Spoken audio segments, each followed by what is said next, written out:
Hello TYBA student friends. In the previous two videos we defined and discussed the term communication.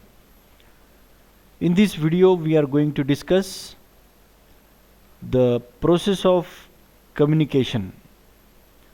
Friends, the process of communication involves 5 steps. The first step is ideation, the second is encoding, third channel, fourth decoding, and the fifth step is feedback. Friends, ideation is the sender's idea. Ideation is the sender's idea that is to be sent to the receiver through a proper channel.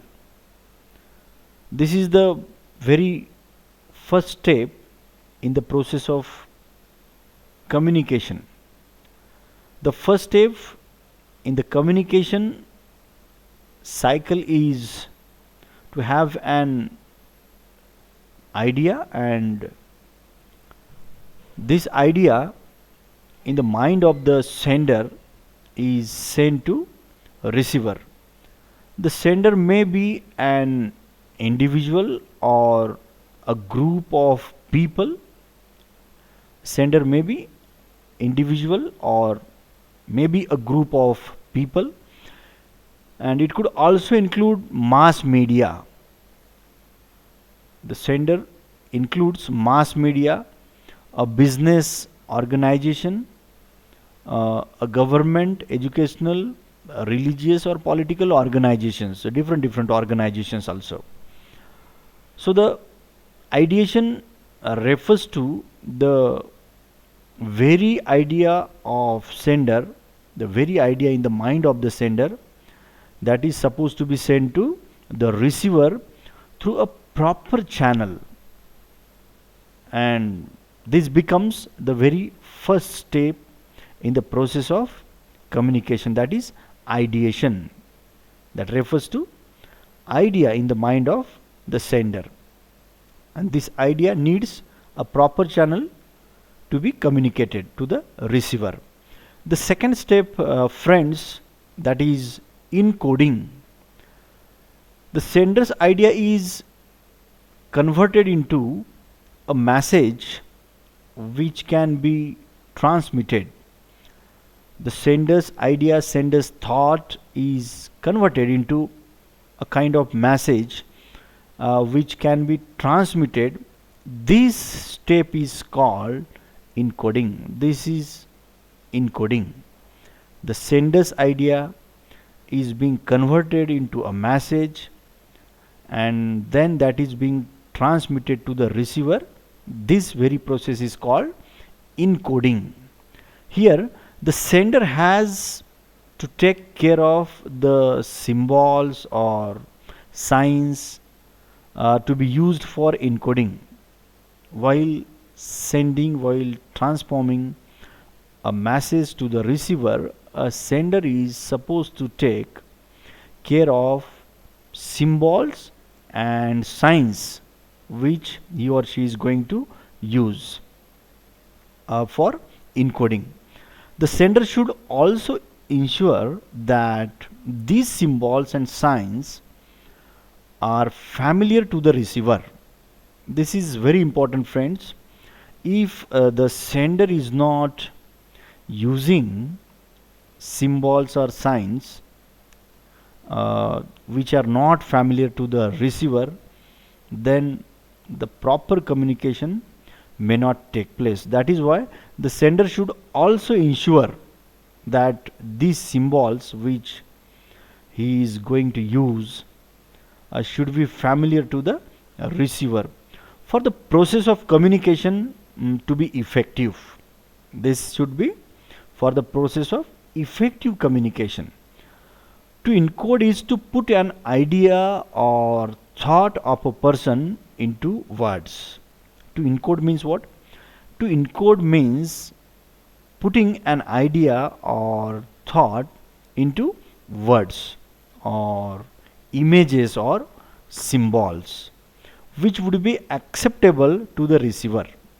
While doing encoding, a receiver is supposed to put his ideas or thoughts into words, his ideas or thoughts into images or symbols, and at the same time, at a very same time, all these words and images and symbols should be acceptable to the receiver.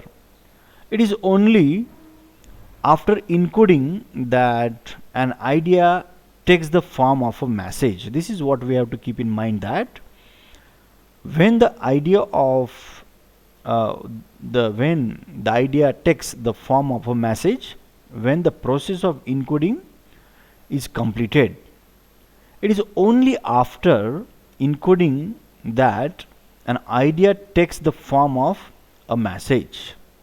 After encoding, thus is a process.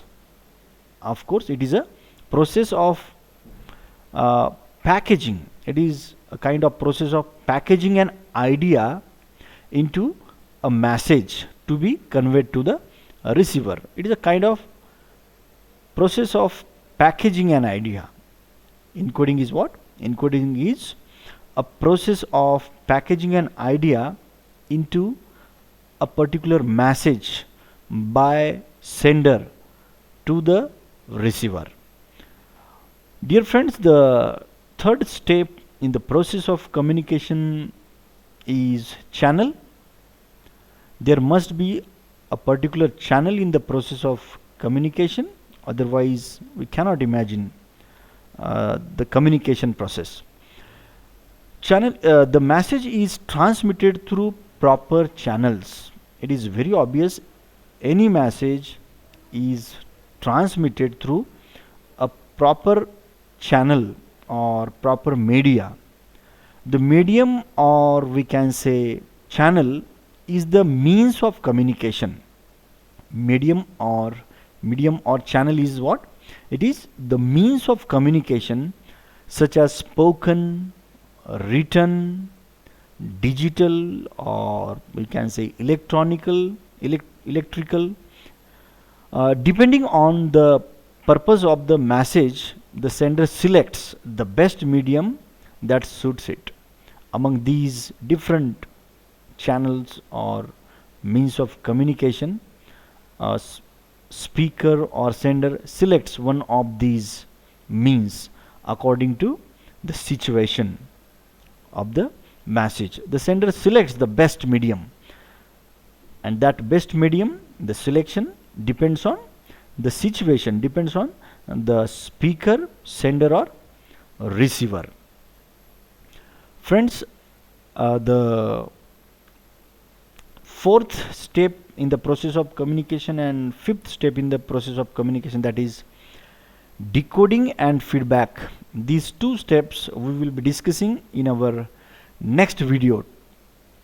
Thank you very much for watching this video.